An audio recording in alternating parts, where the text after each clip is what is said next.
silent authority. Jadi dekat sini, silent authority bermaksud seseorang itu mempengaruhi orang lain tanpa berkata apa-apa. Contohnya di sini, kita ada seorang pekerja dan seorang bos. Jadi seorang pekerja ni, dia tidak membuat kerja dan dia bermain telefon. Jadi bila dia datang seorang bos ni, lalu di hadapan tempat bekerjanya, lalu pekerja tersebut terus membuat kerja.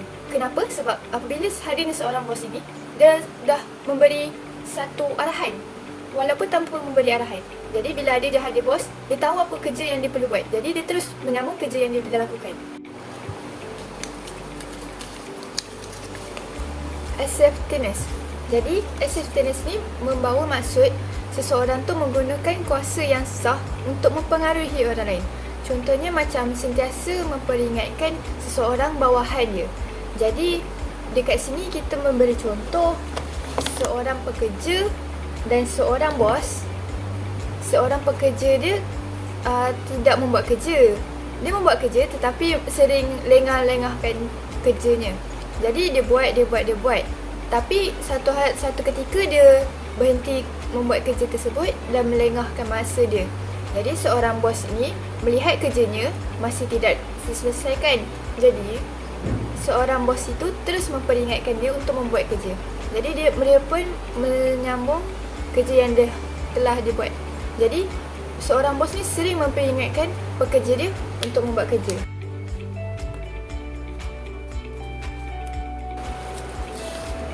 Exchange. Jadi exchange di sini membawa maksud adalah satu taktik pertukaran ataupun satu pertukaran yang bergila-gila untuk melakukan tugas.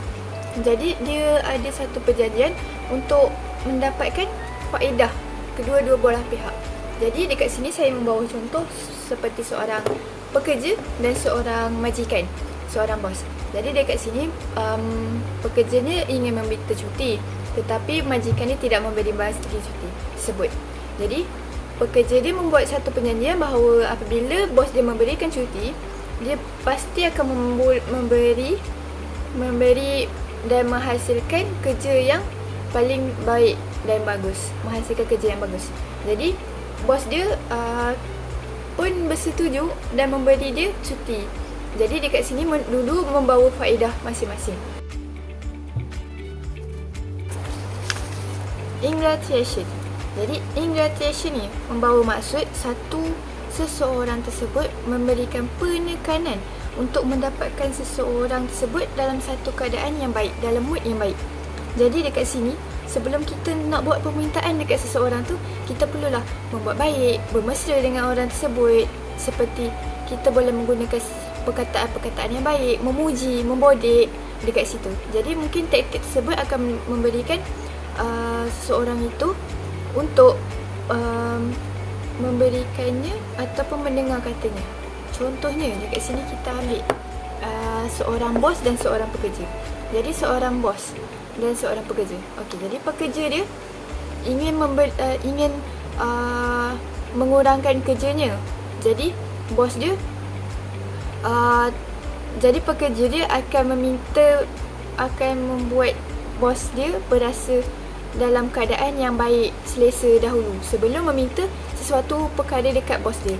Jadi pekerja dia mungkin akan membodek, baiknya bos hari ni, tetapi perkara tersebut akan terjadi dan akan berjaya jika seseorang itu pandai untuk mengamal situasi tersebut. Inspirational appeals. Jadi maksud dekat sini kita boleh tahu bahawa inspirasi melalui seseorang tersebut. Jadi dekat sini dia membawa maksud seseorang tu mempengaruhi orang lain melalui emosi, melalui emosi, melalui idea yang kita beri, melalui nilai yang kita berikan. Contohnya, seseorang itu dia bijak pandai. Jadi dia ingin meminta tolong rakannya. Jadi dia tak boleh minta tolong seterus-terusnya. Semestinya dia tidak mahu untuk menolong. Tapi bila seseorang ni bijak pandai, dia memberi semangat, memberi kata-kata, memain dengan emosi. Jadi jadi seseorang itu terkesan dan akan membantu dia. Consultations. Jadi consultation ni maksud adalah perundingan. Jadi apabila seseorang itu ingin membuat sesuatu keputusan, dia meminta dahulu perundingan ataupun pandangan terhadap orang atasan. Seperti contohnya pekerja dia dan bos. Pekerja dia ingin membuat kerja selain daripada luar kerja dia. Contohnya dia ingin melakukan pembaikian ataupun penaik tarafan tempat kerja ke. Jadi dia meminta dulu pandangan daripada bos dia, meminta dulu pandangan pendapat daripada bos dia, berunding dahulu untuk mendapatkan sesuatu pekerjaan tersebut. Jadi bila ada perundingan tersebut, barulah pekerja dia dapat melakukan pekerja tersebut. Upward appeal. Jadi upward appeal ni merupakan satu taktik yang paling berkesan kerana apabila seseorang itu mempunyai kuasa yang sah, jadi dia akan dapat mempengaruhi orang lain untuk mengikut arahannya. Jadi dekat sini kita tahu bahawa setiap organisasi mempunyai hierarki yang tersendiri. Jadi seperti ada yang dimulai seperti CEO, manager, kemudian eksekutif dan sebagainya mengikut susun atur syarikat tersebut lah.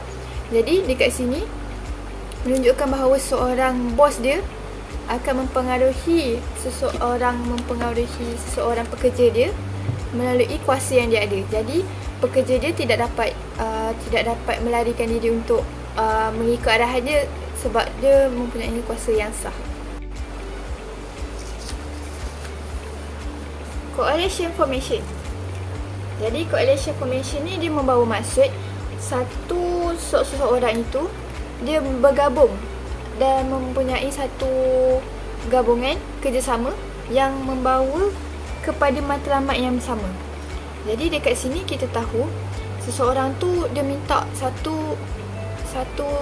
seseorang ataupun kumpulan tersebut untuk bina gabungan untuk dapatkan satu persetujuan.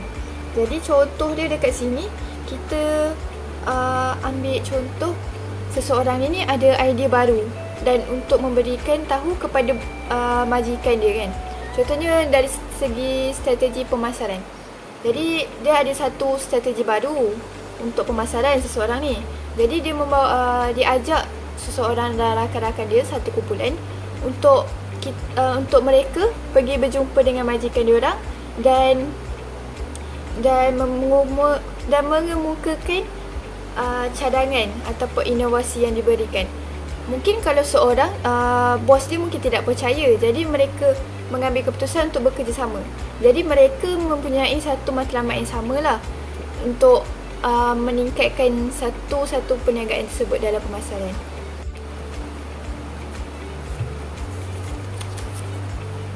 Persuasion.